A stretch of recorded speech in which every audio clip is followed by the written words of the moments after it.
In today's video, guys, we shall be taking a look at the 2018 animated Disney classic movie Ralph Breaks the Internet, in which is the second installment in the Wreck-It Ralph franchise. So without further ado, let's get into today's review. Let's get into it.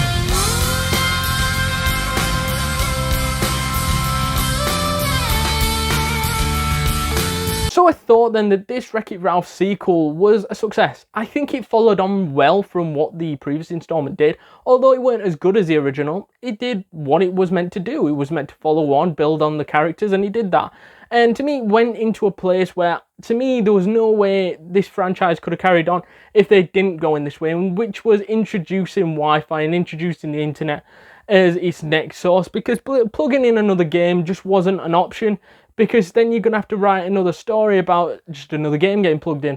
Whereas this time you've opened the World Wide Web up, and now they've got these things to explore, this new adventure to be on, which was to find a replacement part for the Sugar Rush game, which was the steering wheel, and they went looking for eBay to go and buy this, to go and find this item and bring it to the store so that they could restore the game that got broken by an accident, in which to me seemed a very good adventure, because it's the sort of adventure I did envision what a Wreck-It Ralph sequel would look like, similar sort of vibe, and it fitted. Nothing felt out of the ordinary, nothing felt that it changed anything about the franchise, and yeah, I think it worked. Same cast, why not? Although I did love the idea of getting this steering wheel and this big adventure, I do think the underlying thing about Wreck-It Ralph being too overprotective, being too close, being too clingy to Von Schweetz, was actually something I didn't expect, and was like, oh, that is a good avenue to go down, because you see parts of that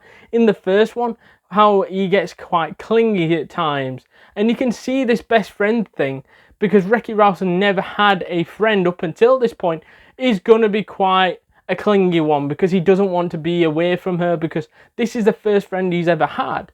And we see in parts of this movie when she leaves to go and do something, he's overprotective and he's calling her up every 2 minutes wanting to know where she is and things like that. And that to me is a sign of he isn't able to cope without Vanellope. And I thought that idea was great. I loved it. And he, in the end, turns out to be the villain. Really, you could turn around and say it's the virus fella, and the virus as a whole was the thing, but it was all about Ralph's insecurities about himself and finding new friends. And this weren't a Scar sort of villain. This was meant to be sort of to highlight the problems in their friendship and to fix their problems in their friendship, as I think Vanellope wanted to do other things. Wreck-It Ralph wanted things to be in the same old way. And I think Vanellope in this movie starts to feel quite bored of doing the same thing over and over and over and over again. And to get out of that slump of going on this adventure, finding a new game, which was Slaughterhouse, I thought was a really good way of helping to distance the friendship whilst also keeping in touch and keeping friends with her. And I think there's always that possibility now, with the internet being involved, that they could potentially do a sequel. Not that I'm saying I want one, because you know my thoughts on sequels and how they are big money grabs most of the time, and that they don't expand on the character development. However, I feel that if they really wanted to go down another route, there is a possibility to make another successful movie whilst also keeping the character development all in tune. On the end credit scene, to me, this is the best part of this movie. This is the part that I remember. And there's a lot that I love about this movie, don't get me wrong, but the end credit scene, man, this to me is probably the best end credit scene I've ever seen. And I think you guys know which one I'm talking about. Looks like a teaser for Frozen 2. People are excited. People in the cinema were probably absolutely buzzed about that.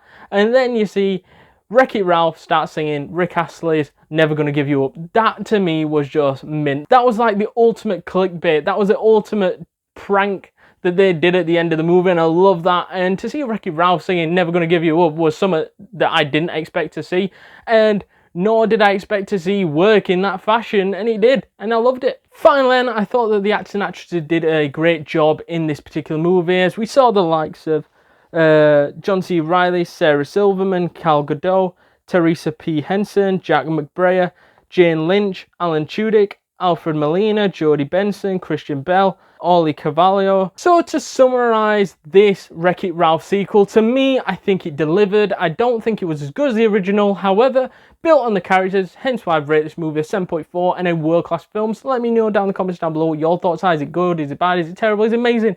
Let me know your thoughts down in the comments down below, please. Also, we have noticed not enough people have been smashing that subscribe button. Do that now, please. Hit the like button, hit that notification bell, and I shall see you guys in the next one. Laters.